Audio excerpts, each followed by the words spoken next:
Greetings everyone, my name is Dr. Jason Freeman. I'd like to welcome y'all to my channel. In this video I'm going to give you 5 books that will challenge the way that you look at Africa. So we're going to start in North Africa with a book titled The Magudima.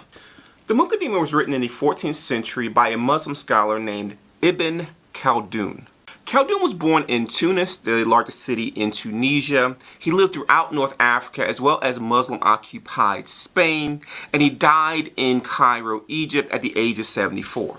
So how does this book challenge the way that we look at Africa? Well, the book was written by a North African and presents complex theories about human society hundreds of years before the creation of the disciplines of sociology, political science, and economics in Europe. It's a direct challenge to the notion that non-European societies were primitive and unsophisticated until they were quote-unquote discovered by Europeans. And the age and proximity of these texts to the Europe of the Middle Ages made it much more likely that these texts influenced the ideas of later European scholars than the other way around. The second book that will challenge the way that you look at Africa is titled The Bright Continent: Breaking Rules and Making Change in Modern Africa. This book was written by Nigerian-American journalist Dayo Olopade and was published in 2014. So how does this book challenge the way that we look at Africa? Well, first and foremost, the title itself is a direct challenge to the idea of Africa being the dark continent first put forth by Henry Morton Stanley. The idea that Africa was so exotic, dangerous, and mysterious that it can never be fully understood or connected with. This idea is even carried on into the modern day where, rather than being called the dark continent, it's still kind of seen as this void that really needs some kind of European or American intervention. This book is an optimistic counter-narrative to that belief about Africa being empty, mysterious, and in need of constant support. It counters this narrative by telling stories about African family networks of support, technological innovation, economic development and growth, the continent's wealth of resources, as well as the potential inherent in a large number of young people who make up the majority of the population. The third book that will challenge the way that you look at Africa is titled We Wish to Inform You That Tomorrow We Will Be Killed with Our Families. This book, written by the American journalist Philip Gorovitch, tells the story of the 1994 Rwandan genocide told through the testimonies of those who experienced it firsthand. So how does this book challenge the way that you look at Africa? Well, similar to The Bright Continent, it pushes against the idea or the image of the helpless African. It shows how Africans use their own agency, in this case, to end the genocide.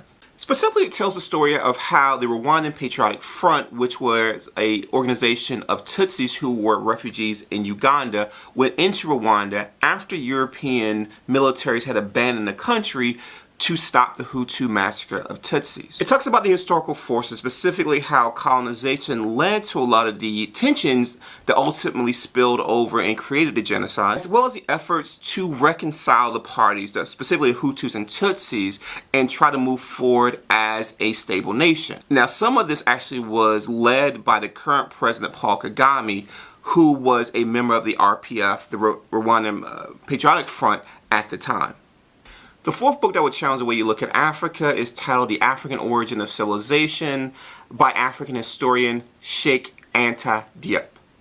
Now, this is probably the most controversial book of all the ones that I'm showing because the main thesis is that the ancient Egyptians, according to Diop, were what we would call, and again the book uses this term, Negroes. So what I'll say about the argument is this: because of its location, its proximity to sub-Saharan Africa, there were undoubtedly some context and influence from sub-Saharan cultures and civilizations.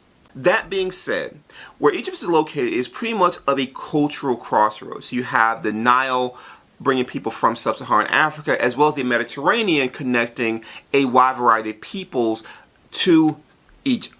And so as a result, I would think of Egypt, or I would say most of the data seems to indicate that Egypt was a multi-ethnic, multicultural society and not as homogeneous as many sub-Saharan nations were at the time. So how does this book change the way that you look at Africa?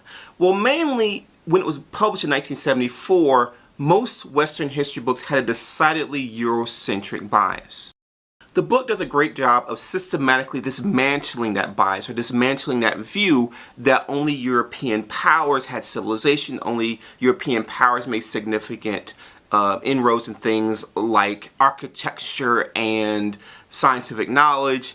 And so by dismantling that idea, it opened up the door for a lot of other ideas and a lot of other views of history that were likely much more accurate than the Eurocentric view that was being dismantled by the book. The last book that will challenge the way you look at Africa is titled Decolonizing the Mind by Ngugi wa Thiong'o. The book is made up of a series of essays with the central thesis being that Africans should tell their own stories in their own languages. So how will this book challenge the way that you look at Africa? Well, it gets to the idea of how language itself, including the English languages I'm speaking now, has been used as a tool of colonization for centuries. So think about it. If the literature, the music, and the educational text that you learn from is of European origin, and historically Europe has colonized Africa and downgraded and demonized it, it makes sense that people, even people of African descent, may internalize those ideas and downgrade and demonize their own cultures of origin. Now, if you found that video interesting and or informative, please like this video and subscribe to my channel. Also, please share this video. And if you know of other texts that challenges the Eurocentric viewpoint of history, please include those suggestions in the comment section below. Thank you all for your time and have a wonderful rest of your day.